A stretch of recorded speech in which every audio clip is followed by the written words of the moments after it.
So when I was in management at Walgreens, we had this pharmacist that was in our float pool. He wasn't assigned to a specific store. He just traveled around the district.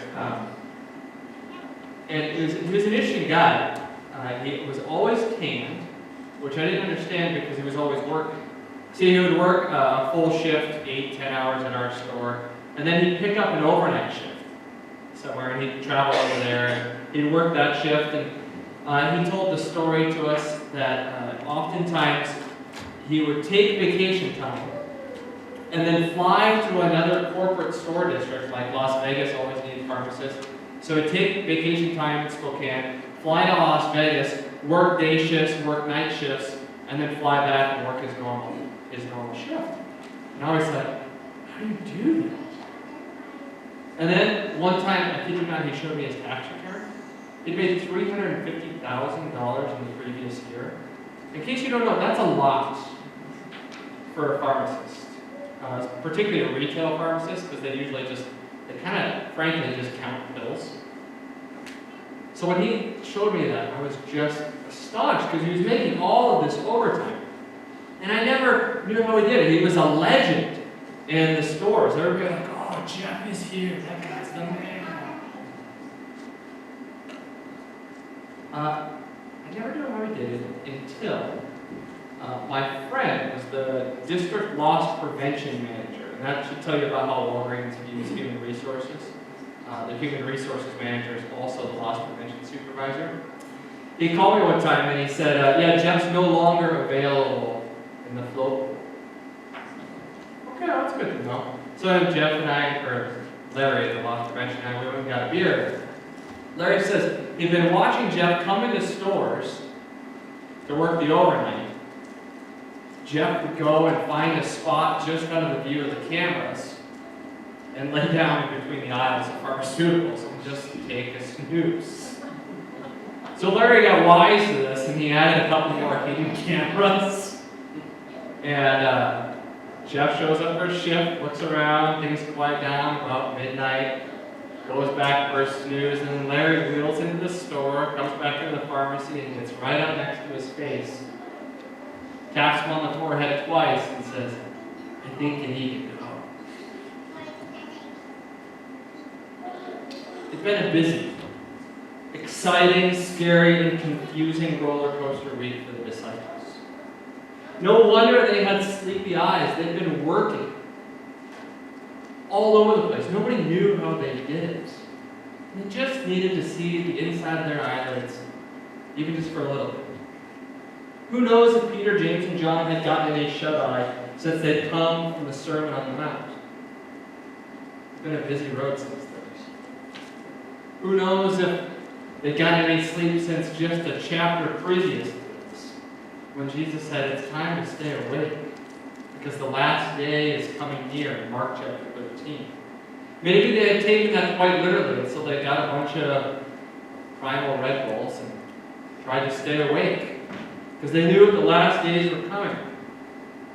On top of that, what's more sleep-inducing than watching another person pray? You don't know, pray, just watch me pray, says Jesus. Okay. That's not going to happen. And as far as their own praying went, well, have you ever nodded off during your own prayers? I call it nighttime for me. I mean, every night. I'm going to stay awake. I'm going to pray for all y'all. And usually I get to 10 and I'm done. They're in the grass in that soft, cool garden. Cool night air blowing over them. Perfect for sleeping. A nap. A nap. Who can blame them? It is sinful.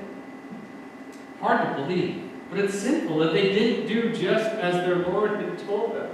Well, let's be honest. Neither would we. If we had been in their shoes, we would have also taken that opportunity. Pretty tired of all this coronavirus business. I think I'll just sleep it off. Now is not the time. It's not the time for forgiveness. It's not the time for self-righteous Peter, James, and John bashing. We don't think we're better than them because we are them. It happened the way it had to. This event of them falling asleep in the garden, happened the way it had to. It teaches us to identify sinful humans, even believers. Sinful humans are sleeping. Those whose willing spirit cannot overcome the weakness of their flesh. On the other hand, this scene identifies Jesus as the Lord of Israel, who neither slumbers nor sleeps. Before we have a funeral in our church, almost every time we use Psalm 121. That though this person may be asleep for a while, their God is not. He does not slumber nor sleep. He watches their coming and their going as he does yours. Jesus stays awake. His eyes are set on only doing the Father's will. The sins of the world had to be paid for, and it had to be paid for by Jesus. Only Jesus could do that. He had to be the only one to persevere through the home stretch of his active obedience, to suffer the pangs of hell in his passive obedience, and then to sleep the sleep of death in the tomb. For us men, for our salvation. Tonight's Passion readings places before our eyes the depths of woe that Jesus would suffer for us. We see him in the Garden of Gethsemane, sorrowful and troubled, even to the point of his sacred heart falling right then and there. The weight of the world's sins pressed down mightily upon him. He fell upon his face in weakness, trembling, begging, Abba, Father, all things are possible for you. Remove this cup from me. And the cup that Jesus talks about there is the cup of God the Father's wrath. All of the sins of the world coming before him. His Father has unmitigated anger, a furious outpouring of condemnation. The fires and torments of hell are what stand before Jesus. No wonder he's awake. Isaiah writes, "It was the will of the Lord to crush him. He has put him to grief." The Father willed to crush his own Son and make him an offering for the guilt of our sin. Can you imagine knowing your parents were doing that? No wonder Jesus stayed awake.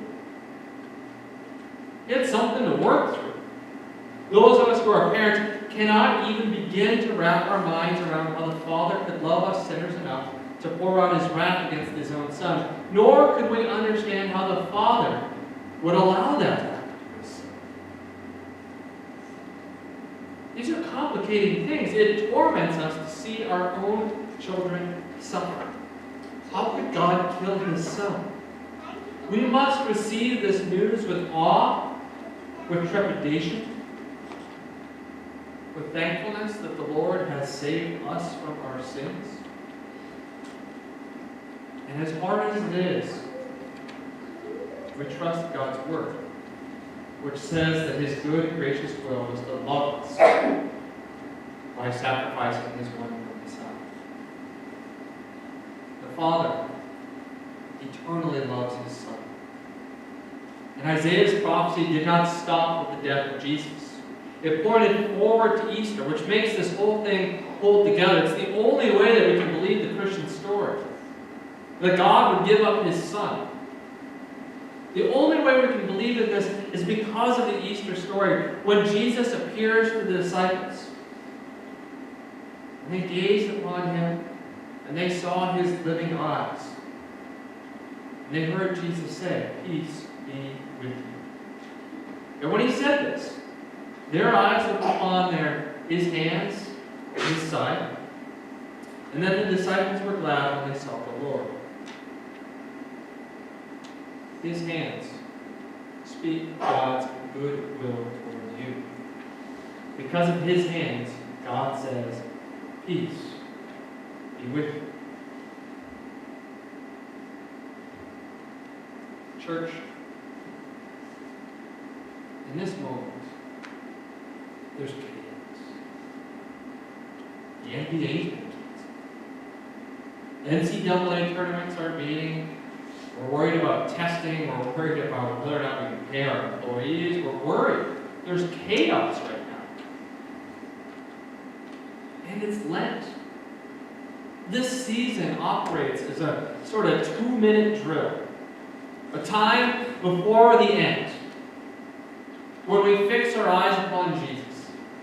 When we get ready with the basics. We come back to the elements. Now is not the time to take our eyes off the basics of the game. This time, this Lenten season, this coronavirus, while serious, is not the end. In fact, it's just a diversion from the end. Jesus is alive.